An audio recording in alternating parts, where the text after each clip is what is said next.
안녕하세요.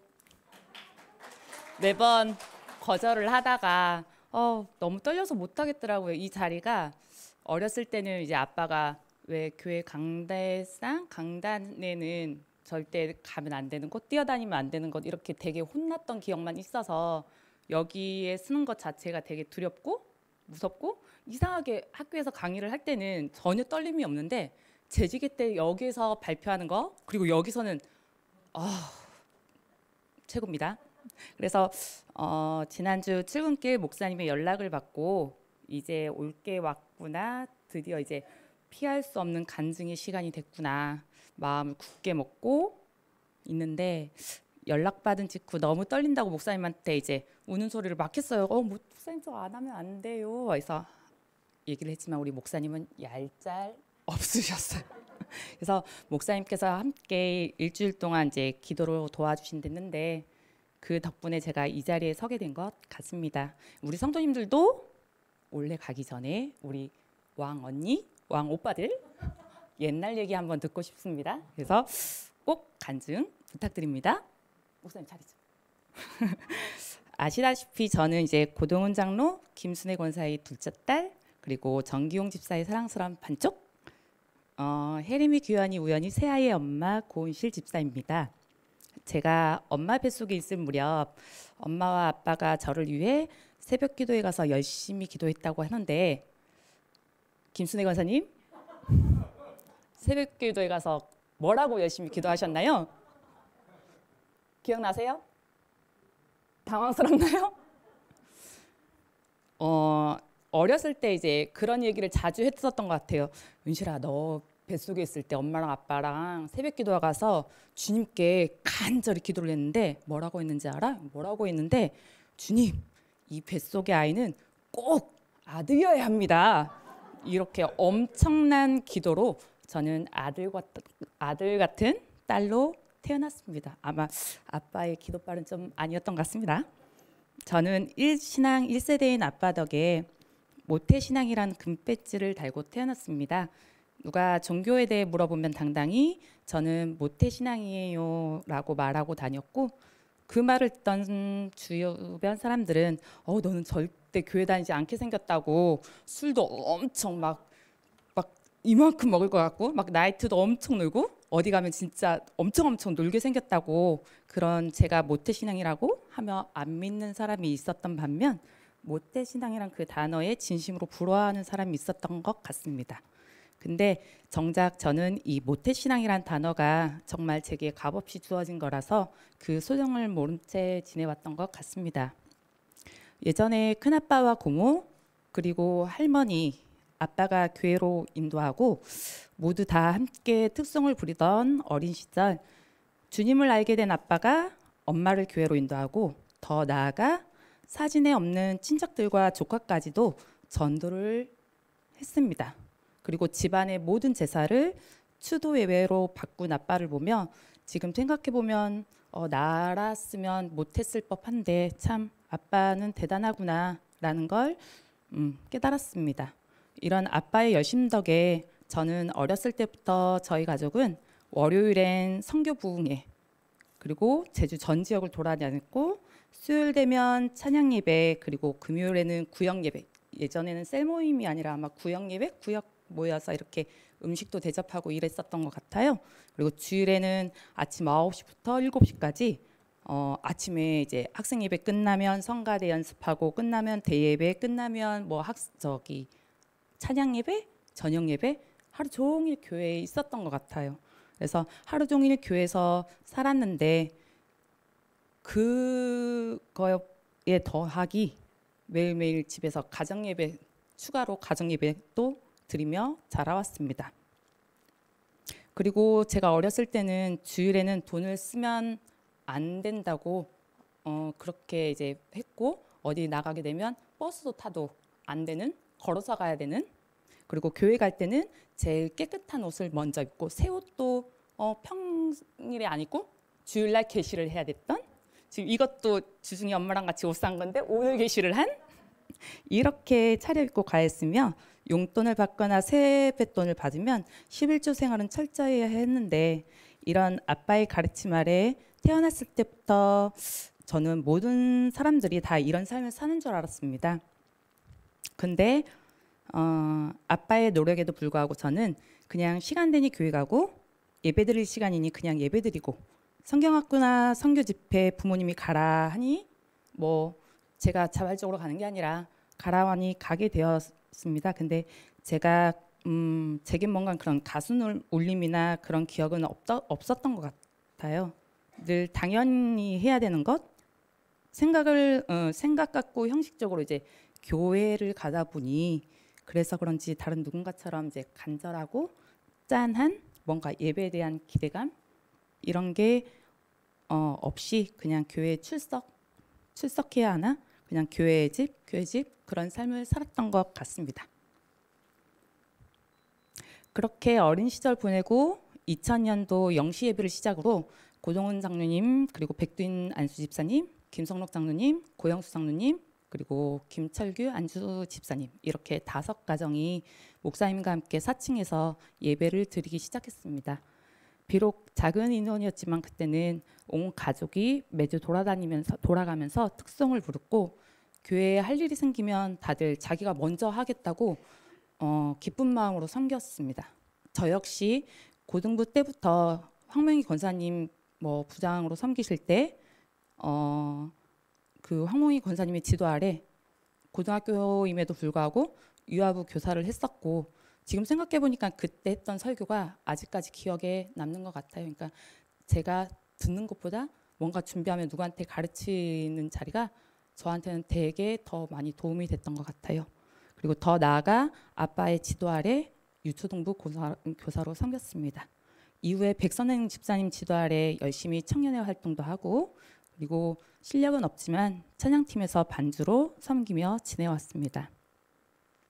어릴 때부터 지금까지 생활을 보면 어느 누구보다도 열심히 신앙생활을 해온 것 같지만 자신이 부족한 건 내 자신이 더 잘 알기에 그래서 그런지 요즘엔 나도 주님에 대한 간절함, 갈급함, 말씀 듣는 동안 주님이 나에게 하고자 하는 말씀이 뭔지 그리고 기도를 하면 나도 은덕받고 싶은데 모태 신앙의 형식적인 삶보다는 내 삶에 주님을 만나 새로운 변화가 생기고 그렇게 사는 분들을 보면 그런 삶이 너무 부러웠습니다. 저에겐. 이제까지 저는 순탄한 삶을 살아왔고 또 다른 모태신앙의 우리 남편 꽃미남 정기용 집사를 만나 저는 새 아이를 낳고 각자의 자리에서 열심히 살아왔는데 셋째인 우연이가 우연이를 낳고 돌이 되기 전에 유방암이라는 진단을 받게 되었습니다.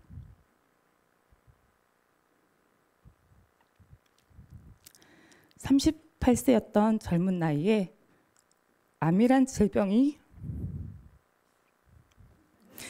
벌써 울면 안 되는데 참. 암이란 질병이 나에게 왔다는 게 실감이 나지 않았고 사랑하는 신랑 그리고 우리 아이들, 가족들 내가 없으면 어떡하지? 암이란 게 너무 아플 텐데 치료 기간 동안 잘 버틸 수 있을까? 질병은 하나님께로부터 온 것이 아니라던데 머리로는 다 알겠는데 정작 나에게 닥치니 왜 이런 병을 내게 주시냐고 내가 뭔가 잘못된 삶을 살아서 벌을 주시는가? 이 모든 일이 하나님을 제일 먼저 원망하게 되더라고요. 4년 전 2018년 9월 수술 전날 창밖을 이렇게 바라보고 있는데 이런저런 생각이 문득 들더라고요. 그래서 중고등부 시절에 찬양했던 노래가 생각이 났습니다. 혹시 아시면 같이 불러도 좋을 것 같아요.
노래가 문득 생각나더라고요. 지금도 이 노래를 들으면 그때 생각이 나서 많이 울게 되더라고요.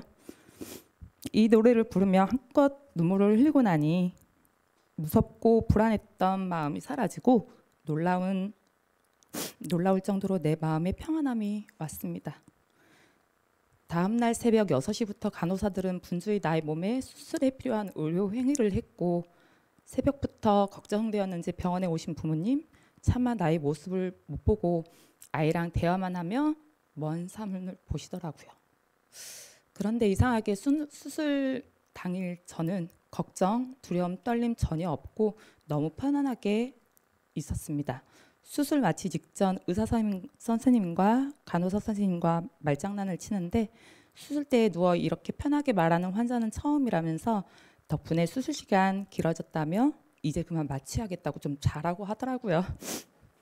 수술 후 회복실에서 있다가 마취 깨고 병실에 들어와 비몽사몽인 저에게 엄마가 하시는 말씀이 그때 노명환 목사님이 계셨거든요. 노명환 목사님이 아빠와 함께 수술 앞 의자에 앉아서 수술 끝나는 시간까지 쉬지 않고 함께 기도를 했다며 전해주시는데 문득 핸드폰을 열어보니 누리교회 성도님들의 기도하고 있다고 카톡이 엄청나게 와 있더라고요. 생각날 때마다 성도님들이 저를 위해 중보기도를 해주심을 알았기에 그리고 늘 문 목사님께서 말씀하셨던 것처럼 당사자인 저에겐 성도님들의 중보기도가 하고 있구나. 그리고 그런 확실히 저에겐 느껴지더라고요. 수술 후 의사가 지금부터 시작이라며 아직 너무 젊어서 암이 활발할 때라 모든 치료를 병행해야 된다며 항암과 방사선 그리고 표적과 약물 복용까지 해야 한다고 했습니다. 중보기도의 힘 그리고 주님이 나와 함께 하심을 알기에 힘듦 없이 씩씩하게 병원에 잘 다녔던 것 같아요.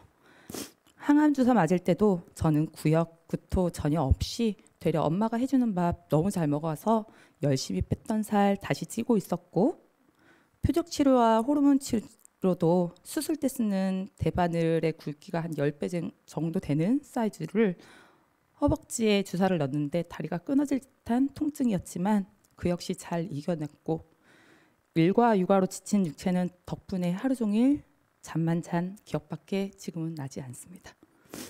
근데 항암 후 3주 뒤 길고 많았던 머리카락이 아침에 머리를 빗는데 한 움큼씩 듬성듬성 빠지더라고요. 왜 어렸을 때 친구랑 머리 잡고 싸우면 머리가 되게 아프잖아요. 다음 날 일어나서 이제 베개 위에 이렇게 딱 누워서 일어났는데 누가 머리를 잡고 새벽에 엄청 뽑아댄 듯한 격렬한 통증을 느꼈으며 머리 전체의 80% 이상이 다 빠지더라고요. 드디어 벌컥 올 게 왔구나.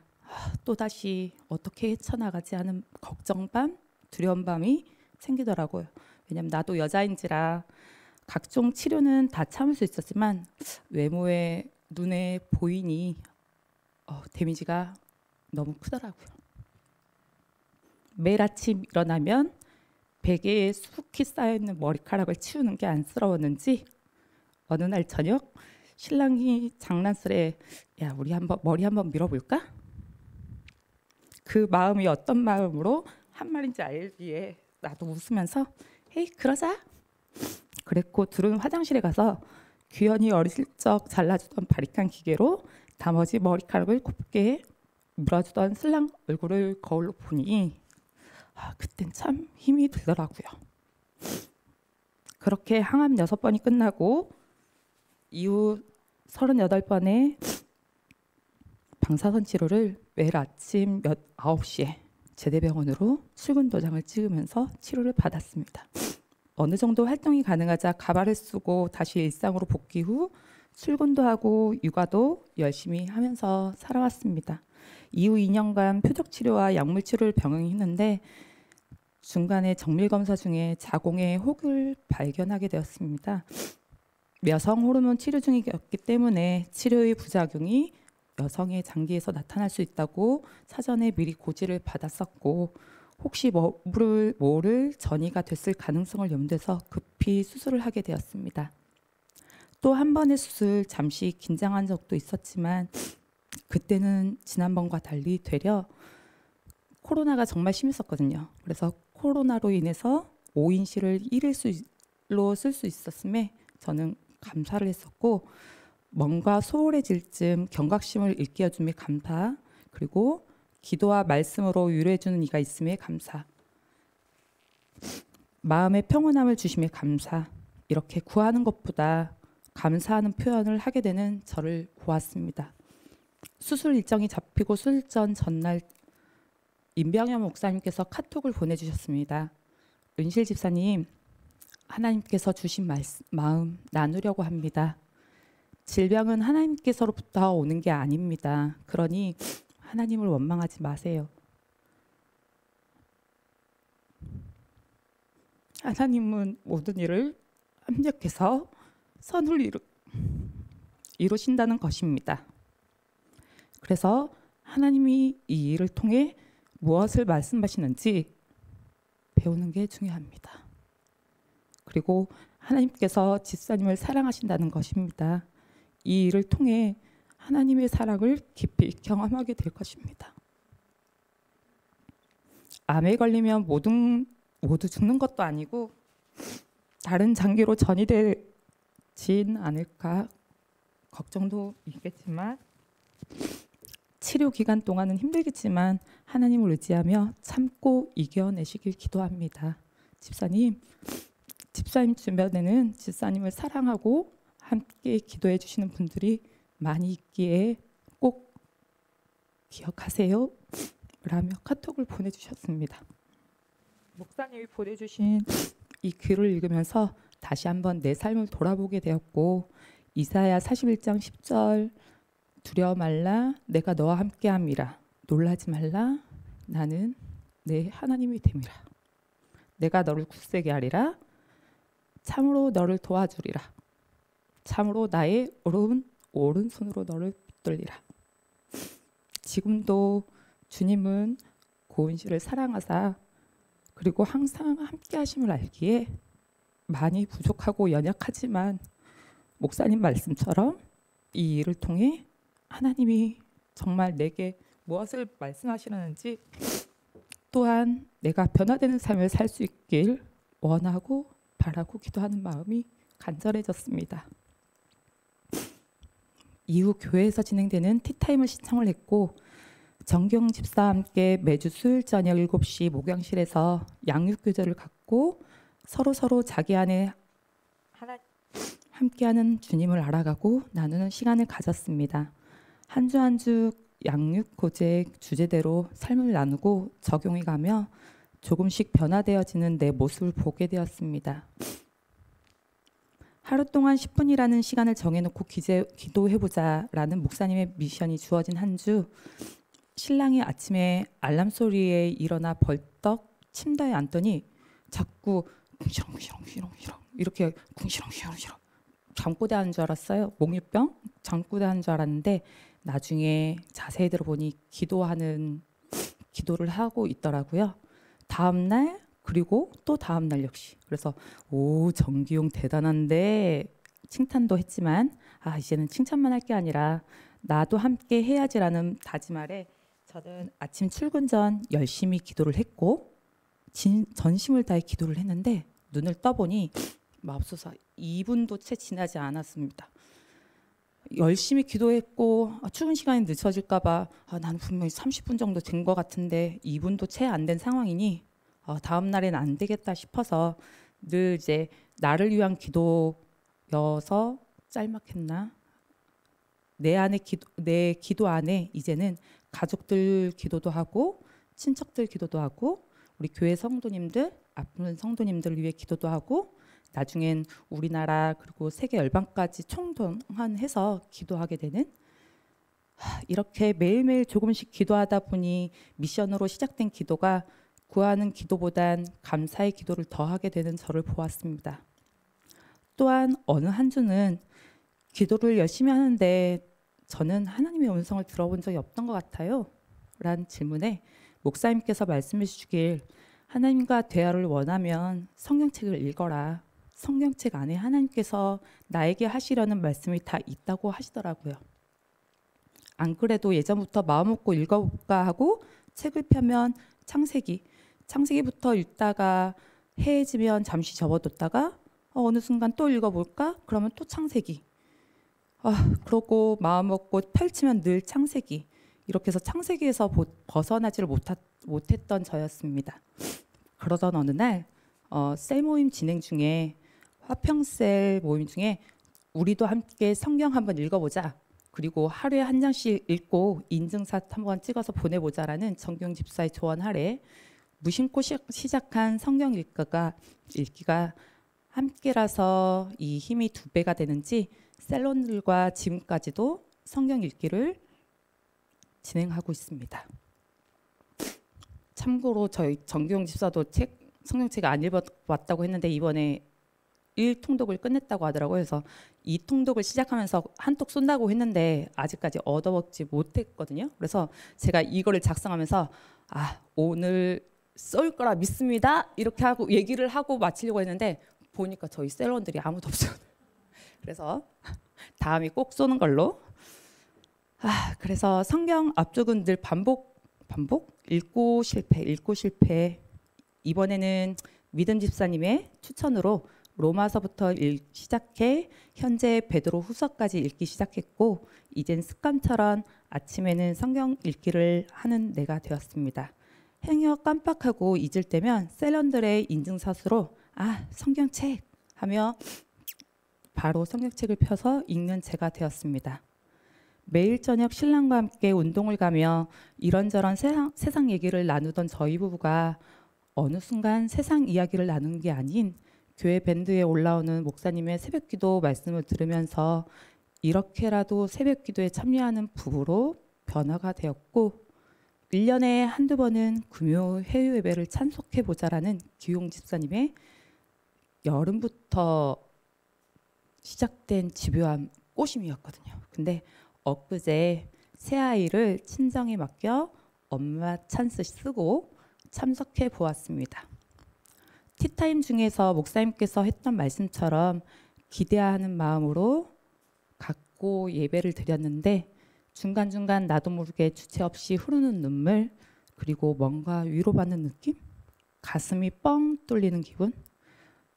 어렸을 적 부흥에 가면 느꼈던 기분을 엊그제 오랜만에 느꼈던 것 같습니다. 기분 좋게 기용 집사와 함께 계단을 내려오면서 근데 오빠 우리 8시에 시작했는데 10시에 끝났어. 금요 예배는 부흥회인가 봐.